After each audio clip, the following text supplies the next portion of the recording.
In recent months, we have looked at several new 5th-gen fighters and how they may revolutionize foreign air forces. The first was the South Korean KAI KF-21, a twin-engine, twin-seat multi-role aircraft with comparable goals to the F-35. The second was the Turkish TAI TF Khan, a multi-role fighter to replace the F-16. Both aircraft have taken their maiden flights. Today, we will look at India's domestic solution, a 5th-gen aircraft known as the HAL Advanced Medium Combat Aircraft, or AMCA.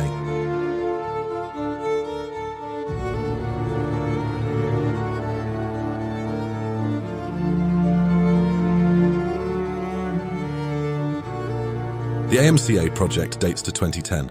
At the time, the Indian Air Force was attempting a joint venture with Sukhoi to produce a combat aircraft known as Sukhoi HAL 5th Generation Fighter Aircraft.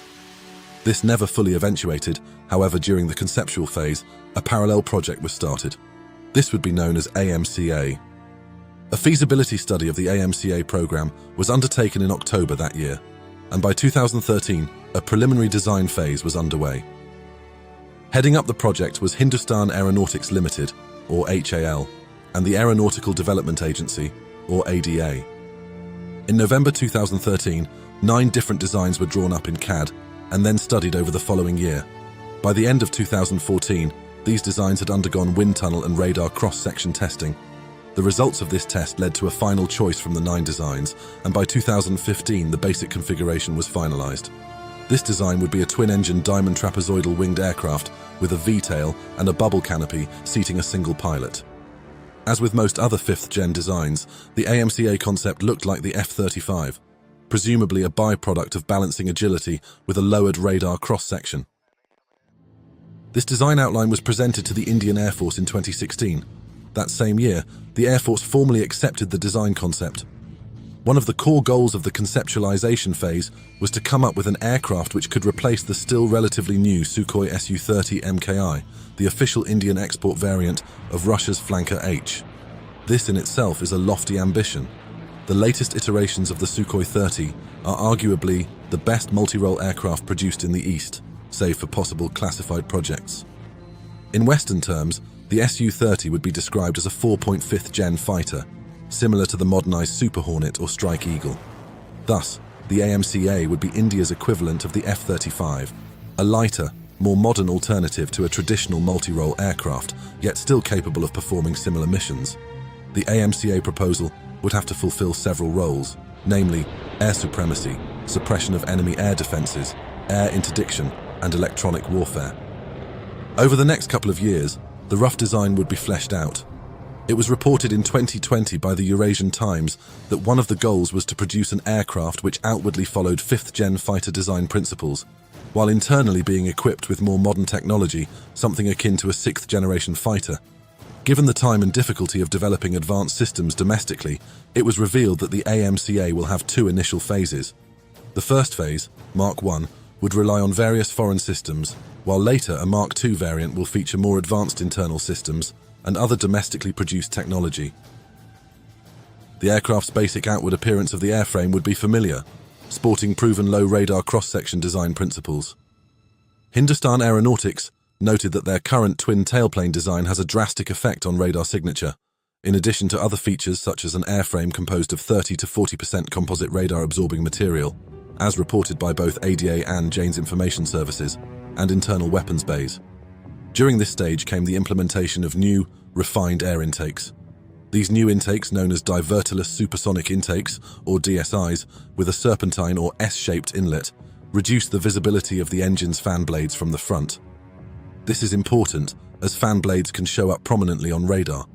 In fact, in some modern aircraft such as the F-16, another aircraft's fan blades can be identified on radar and run through an onboard database to identify the aircraft type, usually known as non-cooperative target recognition, which is used when identification friend or foe transponders fail.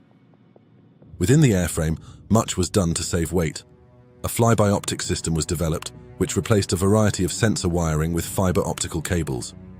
The radar is also reported to be somewhat new, a modified version of the domestically produced Uttam AESA radar. This series of domestically made radars are currently being tested on other Indian Air Force aircraft, namely the HAL Tejas, a delta wing fighter, with plans to eventually adapt it to the HAL TED-BF, MiG-29, and Flanker. India's current ambition is not unlike Turkey's.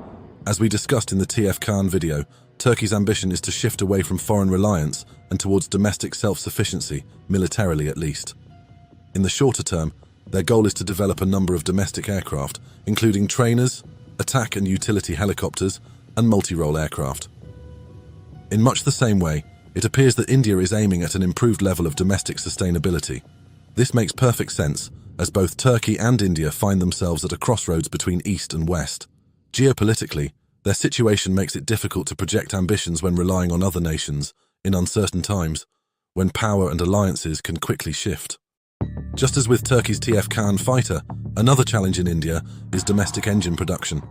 In 2021, it was announced that the project was aiming for a joint venture to develop a semi-native engine, and in 2023, it was revealed that this engine development would likely occur under a joint India-France partnership known as Horizon 2047. By 2023, after 7 years of development, it was announced that the AMCA design phase had been completed. In 2024, the prototype development project was given the equivalent of US $1.9 billion to produce 5 working prototypes of the current iteration of the design. This was confirmed by the Indian Defence Research and Development Organisation, or DRDO, with the expectation that the first prototype would be completed by 2027, with the first flight to be undertaken roughly 1 year after the rollout. This is slightly later than initially expected. In 2020, it was reported that the first flight was planned for either 2024 or 2025. As it currently stands, the Mark I variant of the aircraft will be powered by 2 General Electric F414 engines, which produce 90 kilonewtons of power.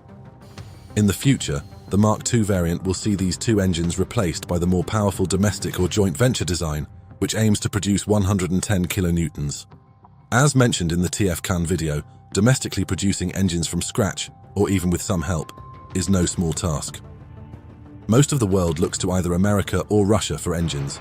The primary issue is not power or capability, but also reliability and longevity.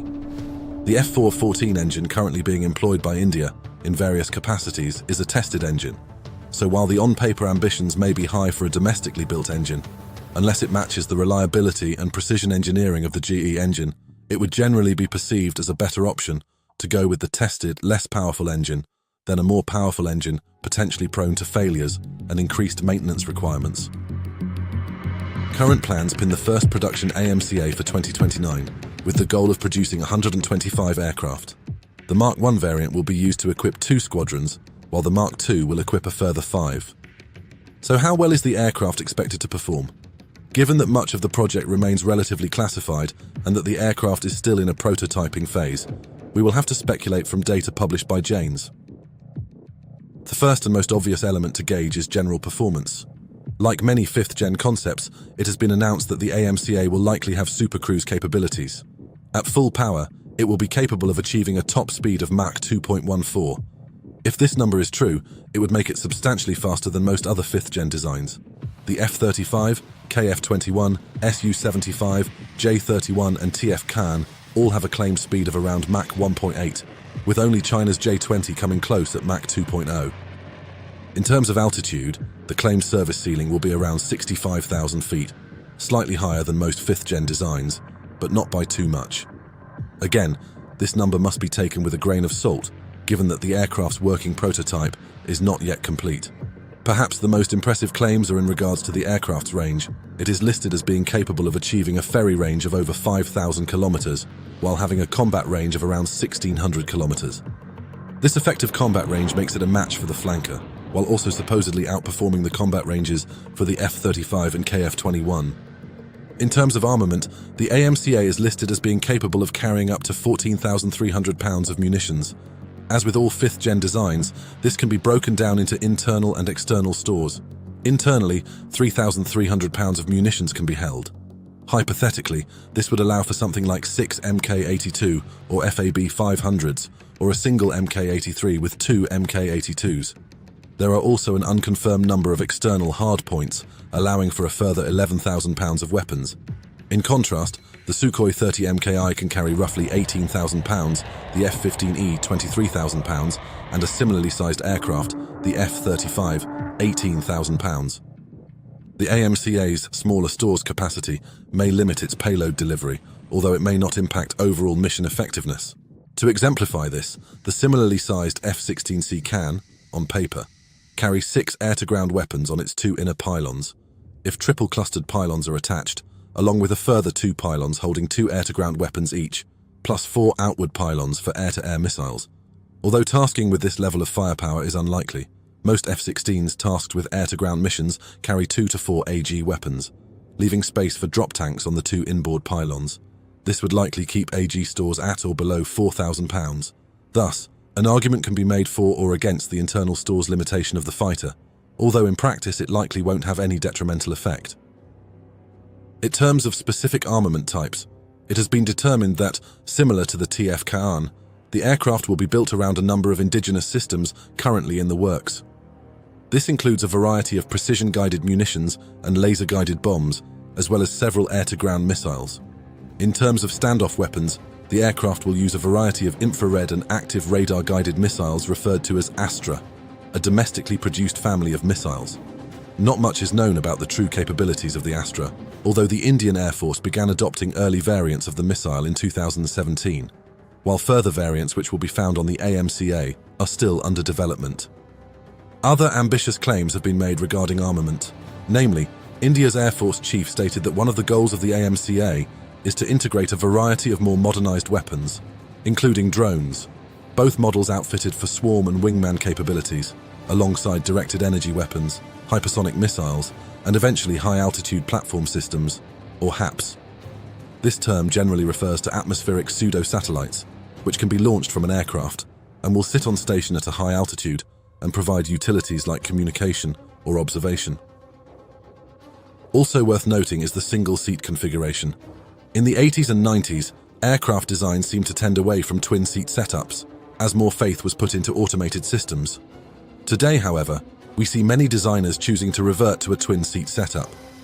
The Chengdu J-20, for example, initially a single-seat aircraft, is now being developed into a twin-seat multi-role aircraft, while South Korea's KF-21 also features a twin-seat setup. The reasons for this are multifaceted. Thanks to films like Top Gun, most are aware that the Radar Intercept Officer, RAO, or Weapon Systems Officer, WSO, were important, and the role went beyond calling out nails or spikes on the radar warning receiver. In practice, the RIO or WSO would take care of a variety of information-intensive systems, including targeting pods, electronic countermeasures and radar specifics, and of course keeping an eye on the radar warning receiver and generally helping the guy in the front seat. Today it is similar, but with an increasing focus on data link-related tasks, drone tasking, and other forms of cross-system networking both between air assets, as well as units or utilities on the ground, sea, and in the future, space. Working as a team has obvious advantages over single-handedly trying to manage a variety of systems. This would become obvious when a single-seater aircraft, such as an F-16, is tasked with a particular mission in an uncertain environment.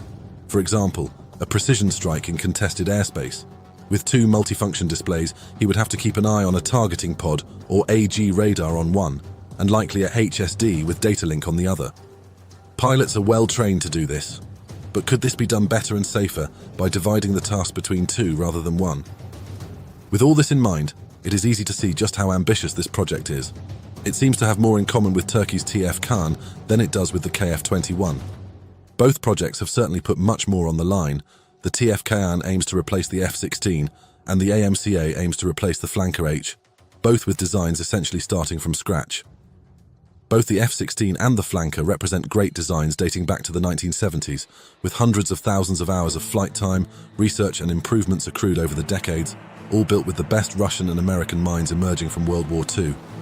It's commendable, to say the least, that countries such as South Korea, Turkey and India are aiming to produce something domestically in a bid to outperform these legendary designs. This sort of ambition may be seen as misguided, but both South Korea and Turkey have working concepts already in the air. The next decade is going to be very interesting to watch as these domestic projects mature.